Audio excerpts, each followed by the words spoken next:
Hello, mindful friends.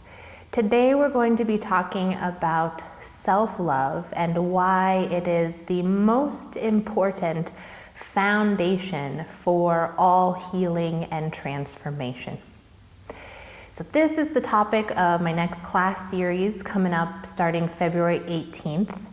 And it's so near and dear to my heart because it's something I feel most of us struggle with. And when clients come to me wanting to make change in their lives or bringing more peace into their lives, it seems that our habit energy is to start with self-loathing, like things we don't like about ourselves. We feel like we can't be loved until something gets changed. We can't accept ourselves the way that we are. We're frustrated with the way that we are. And that seems to be one of the larger motivators for when we start engaging in self-growth practices. And where I like to start and try to make sure people transition over to is making that foundation and that motivation for growth, transformation, and change based in self-love. And the reason is it works so much better, it's so much more supportive, and it moves us easier in the right direction. Whereas if we're stuck in that kind of frustrated with self-loathing, that motivation behind that self-change can be really judgmental, it can be hurtful, we can put a lot of pressure on it, leads to a lot of disappointment, and often we make changes that we think will fix those problems, but don't actually end up leading to more heart-centered living, more authentic living, and they don't bring us more peace in our lives. They are things that we're trying to accomplish, a goal we're trying to get to based on an image or something we think we should be. And oftentimes it might not even be aligned with what's going to really serve us best. Or maybe it is what will serve us best, ultimately, but then our motivation and our kind of path getting there is so negative and it's so hurtful that we either don't get there or we do, and then it's not the full vibrant outcome that we would like it to be. So when, I think the first step in transformation, in growth, is bringing in this self-love, making sure we develop, and even if we don't get it right away, if we don't okay, first step is self-love, and until we get that, we can't move anywhere else. No, but we incorporate it through the whole journey, making sure that each step of the way, each new practice that we learn, each new move that we make is hopefully founded in self-love, motivated by it, uses that as the energy behind the change that we make. And how we do this, and kind of the reason this works, is when we motivate to change, we're saying, instead of saying, I don't love who you are, like I'm frustrated with you, I don't feel lovable, I'm angry at myself, and using that to change, we say, I know who you are at your core, right? We get back in touch with that version of us that's our truth, our essence, And we use our wisdom to see when we stray from that, it's because we're suffering, we're struggling, there's something blocking us, we're distracted. But those aren't our true self, right? They're these layers that we've accumulated based on hurt or misunderstanding. And those are what we're wanting to work with, right? That we're wanting to shift, these habits formed out of this kind of suffering layer.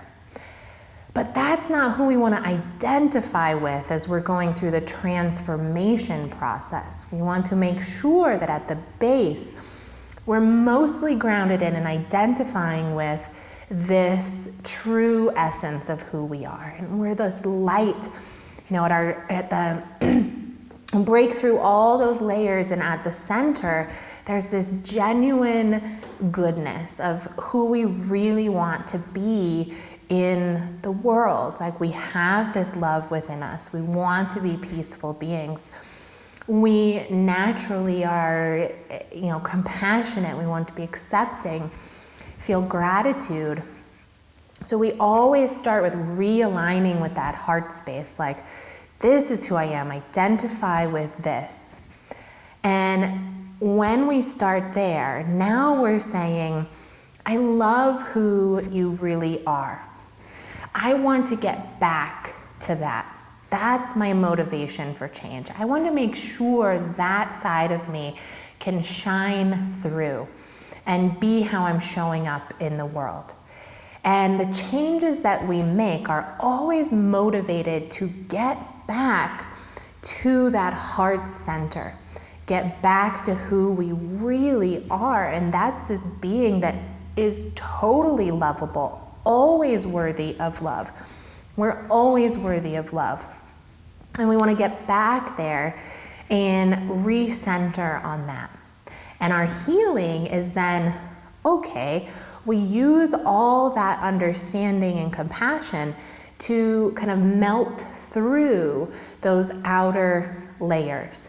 We want to soften those, heal those, so that we're getting back to center.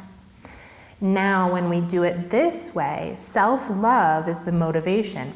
I love you so much. I love who you really are and your essence so much that I want to get back there. And there's the compassion element to this, as we'll talk more about all the different elements of self-love next time. But, compassion comes in and says, man, I love you. I love who you are. And I understand and see that there are some layers here. There's some things that have happened along the way. There's some buildup that's keeping you from being this person. I'm not angry at those sides. I'm not judging of them. I'm not, fighting them. I'm saying, I see you. I understand this happened, and I can see that this is what I need to heal in order to return to who I really am and my essence. Now, you look at the flip side of that, of how a lot of us engage in this, is we identify with those outer layers, and we start by judging ourselves and saying, you're a bad person, or what you've done is bad, or you're not good enough, or you don't fit this image.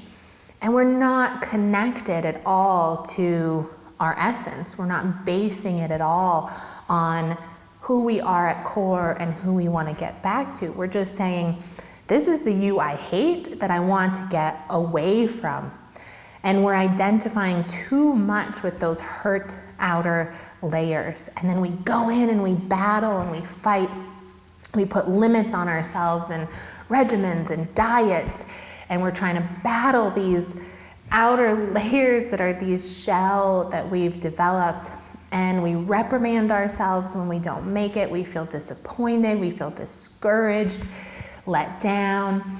And we berate ourselves, which is the same energy, the same hurtful, harmful energies, suffering that led us to developing those layers in the first place. So you can see how taking that approach almost makes it worse, and sometimes can add on to those harmed layers, because now we're approaching ourselves with this same attitude, the same hurt that is what created our our kind of habit, our negative habits in the first place. Whereas if you start with self-love, you're saying, love is a healing energy. It's the most powerful healing energy out there. And that is the energy that's going to be able to break through those layers. And it won't continue contributing to the negative states of being, the self-doubt, the fear that motivate us to engage in those negative habits. So I invite you this week to look at the ways you approach your transformation and growth. At the root of everything, is there a love for self? Is there an understanding of who you really are at center? And are you taking each step lovingly in order to return to that center? If you enjoy these teachings and would like to join us for group sessions or individual coaching, you can find us at newleafmindfulness.com. My next group class is going to be on the topic of cultivating self-love, beginning February 18th. And you can find these teachings and many more in both of my books, Living from the Heart and Healing Mindfully. You can find those anywhere you get your reading content. And don't forget to like, share, and subscribe. I hope to see you all very soon.